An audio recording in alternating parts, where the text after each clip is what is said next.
This is a podcast from BFM 89.9, the business station. Open for Business on BFM 89.9.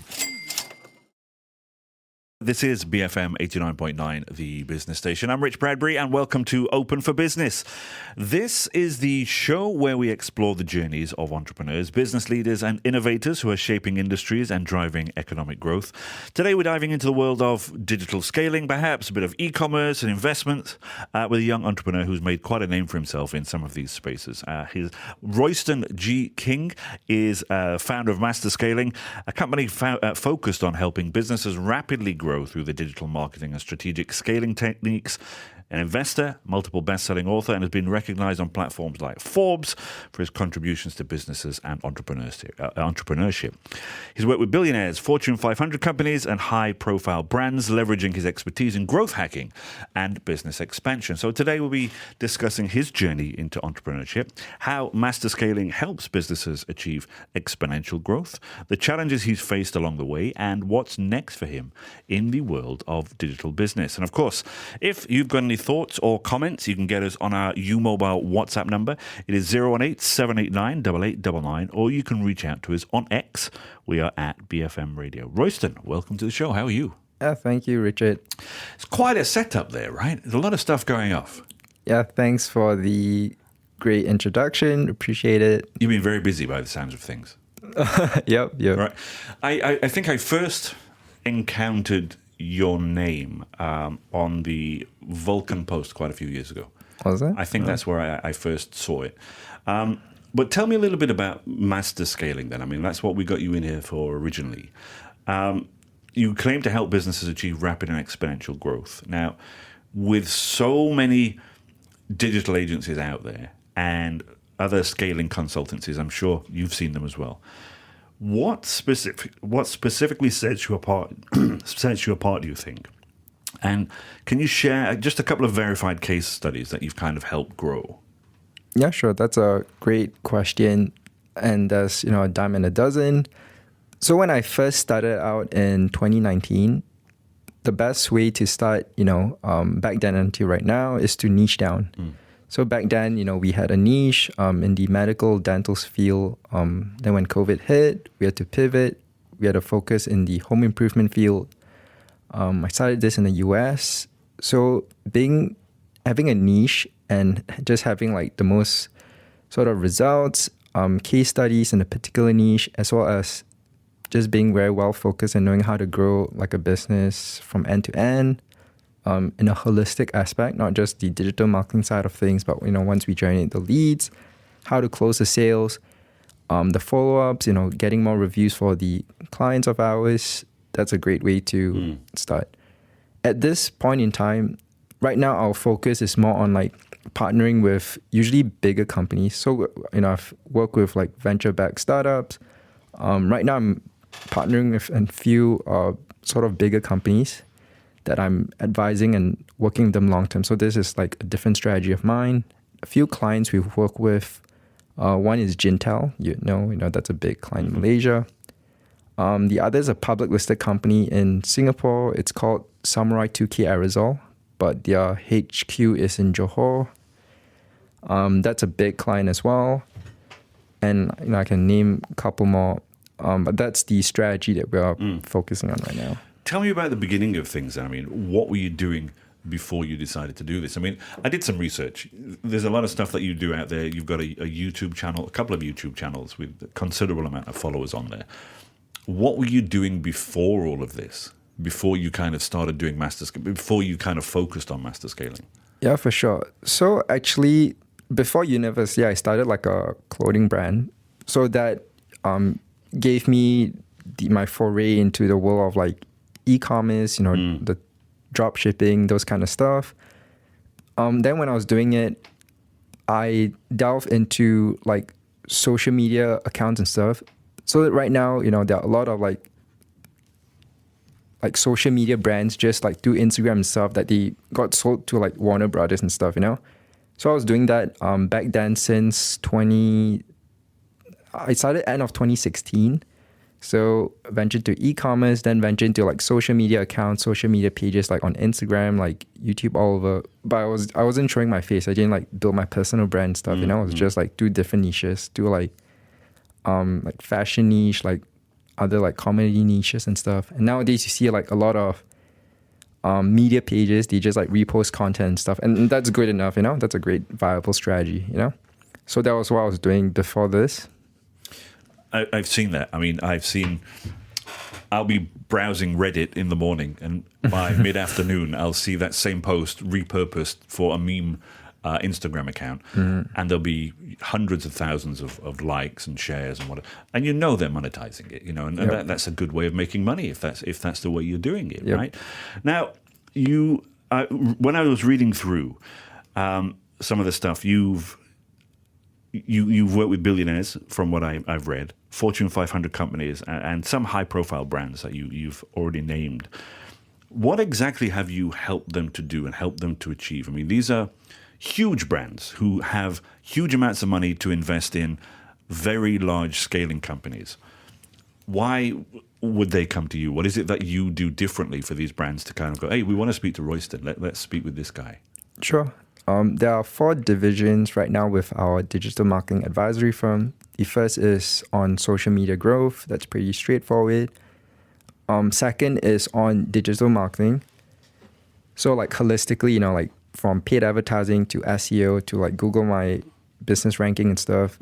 Right. So for each client, we're doing something different. For example, our client is Haven Ipoh. They're like a 5-star resort. We're helping them with their, Google ranking and stuff. So different companies for different stuff. And because we have the expertise, usually when we come in, it's more of a holistic approach. Because nowadays, like getting leads, sales, marketing, it's a omni-channel kind of thing, you know? And each company, each sort of different niche and industry and services require a different sort of method. But I would say those two are more common. But I'd say like what we are world-class at is the online reputation management side of things. So we have the positive publicity side of things. So for example, we also help some brands, personal brands or like companies get featured on top publications. We have a way to make anyone we can help people become like an Amazon bestselling author as well. I've worked with a New York Times bestselling author, the co-author of Chicken Soup for the Soul, Martin. So we did it for him as well. So that's on the positive publicity side of things. And inverse of that is like any negative publicity and stuff, we can help them manage it. So like, I'll say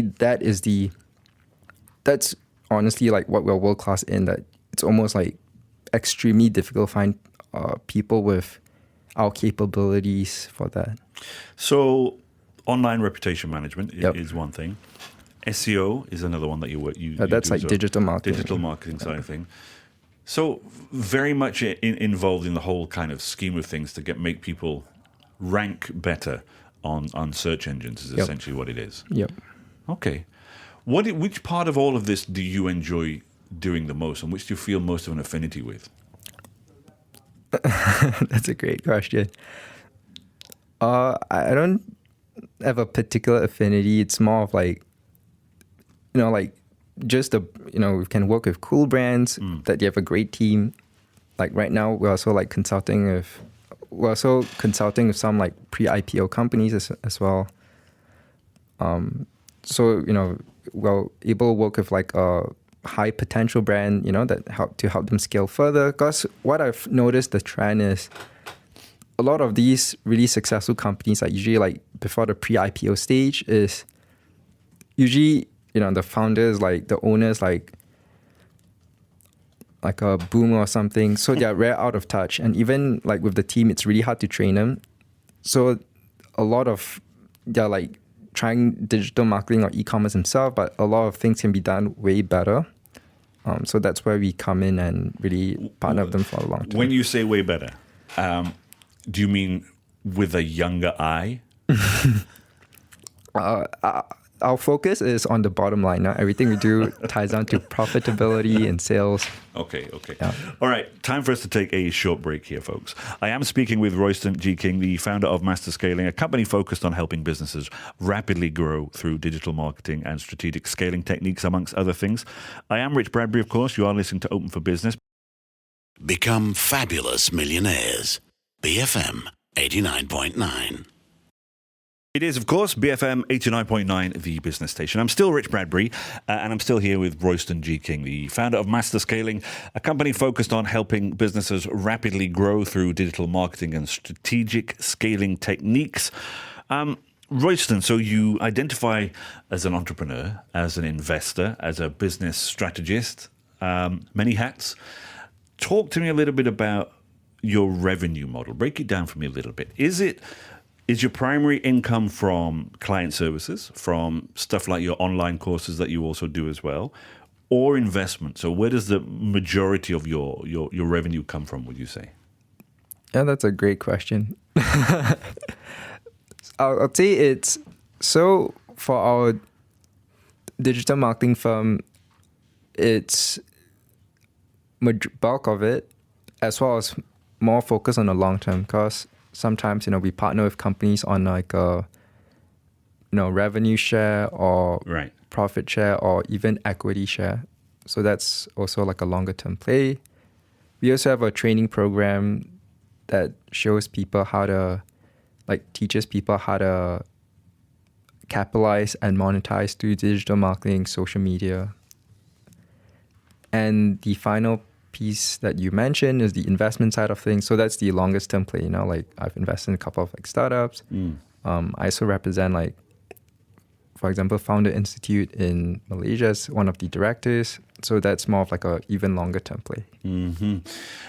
One of the things when it comes to scaling businesses is that it often learns to concerns about things like sustainability, for example, and recently the idea of automation, AI replacing jobs, and stuff like ethical marketing. How do you balance then something like rapid digital expansion with longer term ethical business practices? Actually, that's a very good question.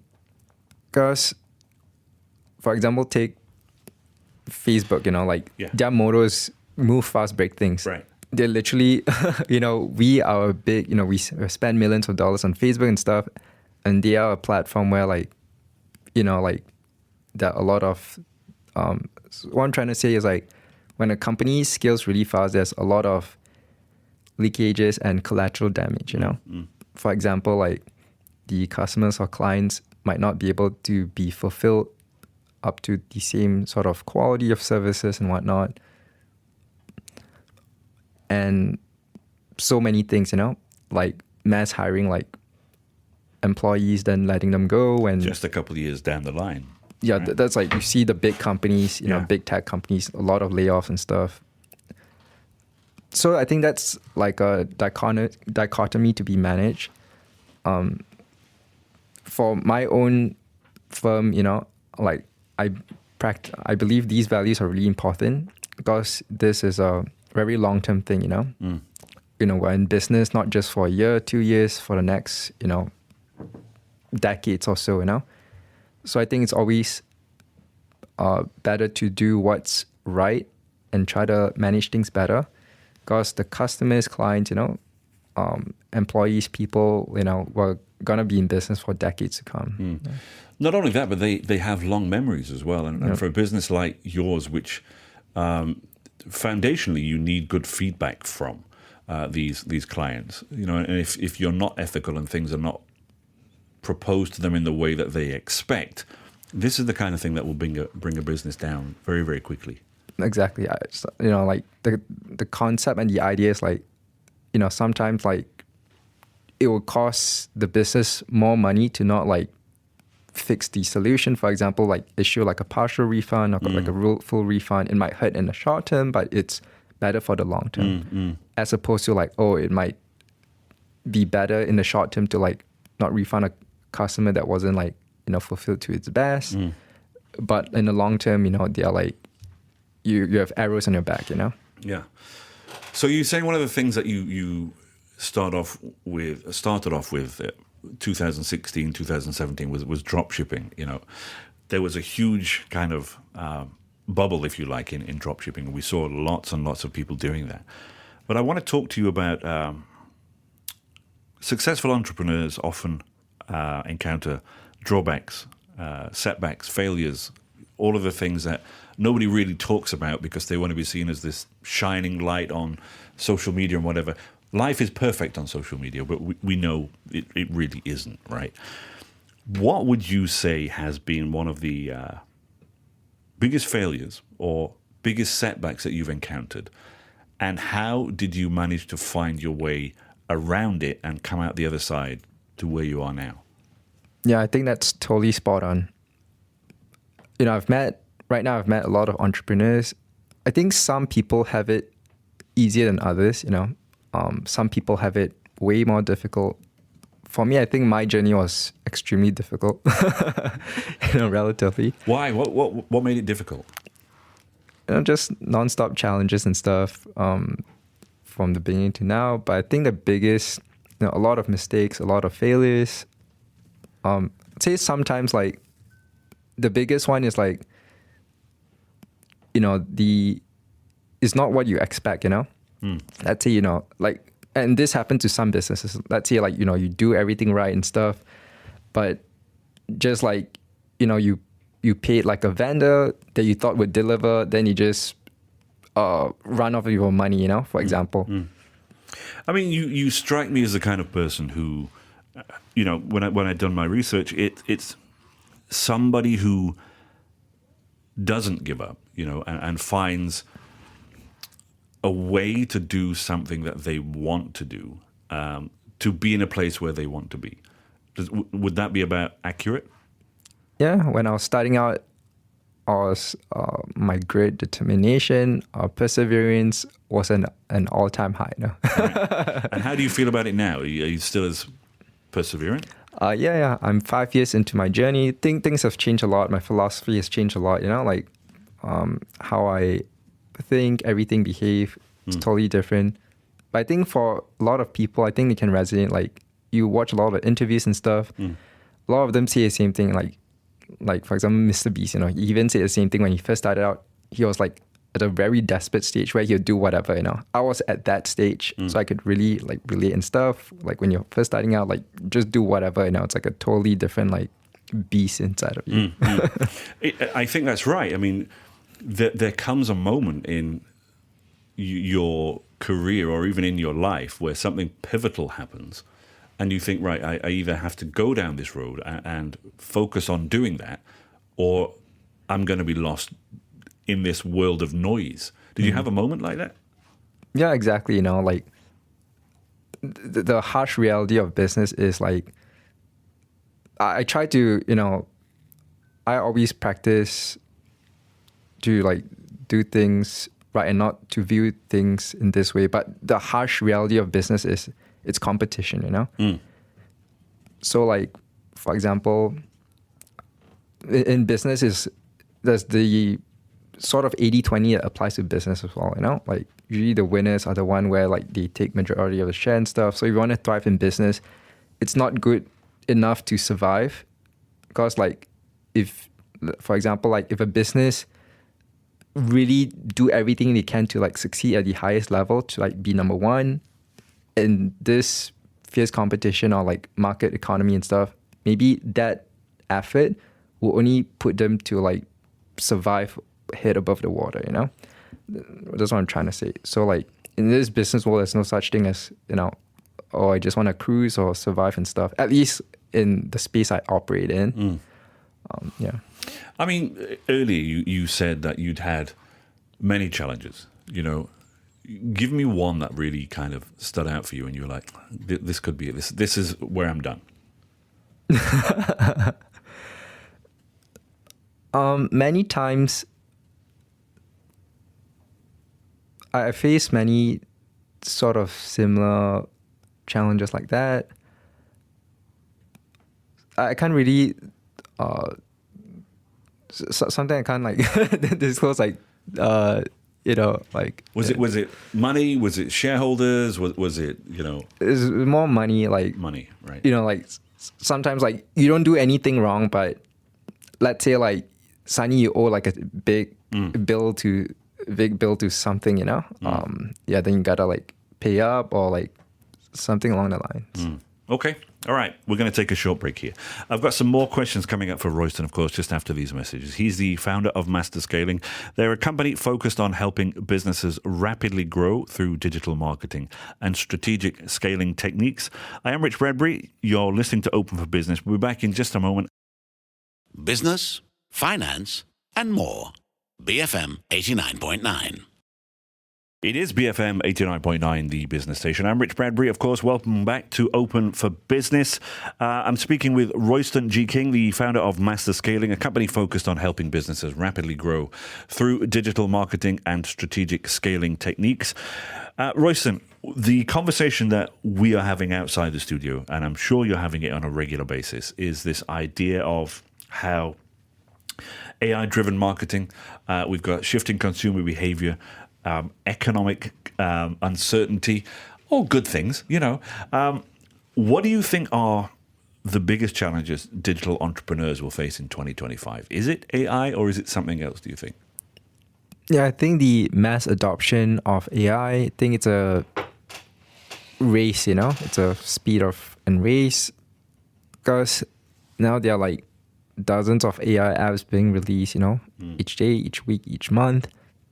And whoever, know how to capture and monetize and really profit from the use of it. For example, now there are like a lot of, digital agencies that can use these kind of AI apps to, like automate the social media content creation. Yeah. Like clipping long form videos to like short form clips to post on social media. Even creating ads on social media, like paid advertising on Facebook and whatnot, using these AI apps. I think the companies that know how to utilize this the fastest to capture the market share of this and know how to monetize this would, win big in this AI, race. Are you adopting it in Master Scaling as well, using it for some of your stuff over there? Yeah, it's a must, It shaves off a lot of time, helps makes things so much more efficient. It can even replace like a lot of like hires, with AIs. I was reading just yesterday, Dentsu, the media monitoring company, it's reduced their media monitoring time by 90%. I mean, that's just an insane figure. Yep. Okay, final question for you then. I mean, you've built this brand, whether it's Royston or whether it's Master Scaling, around growth, success, and digital scaling. What's next for you? And are there plans to build and scale your companies, build your own companies, rather than just consulting with others? Is that the idea, the long-term kind of thing? Yeah, that's a great question. So for some companies, like a lot of companies we partner with for the long term, those are companies with very strong IP, trademark, and like proprietary things. It would be impossible to compete, with them. So it's better to partner with them for the long-term stuff. For some things where we can do ourselves, we also like made some acquisition ourselves, when it makes sense, for us to like scale the company internally. Okay. Royston, thank you very much for your time today. Yeah, thank you, Richard. Pleasure speaking with you. Of course, folks, that was RoystonGKing, the founder of Master Scaling, a company focused on helping businesses rapidly grow through digital marketing and strategic scaling techniques. You've been listening to Open for Business, the show that dives deep into the journeys and ventures of entrepreneurs and business leaders. If you did miss any part of this conversation, you can catch the podcast on our website at bfm.my or download the BFM app. You've been listening to Open for Business on BFM 89.9. You have been listening to a podcast from BFM 89.9, the business station. For more stories of the same kind, download the BFM app.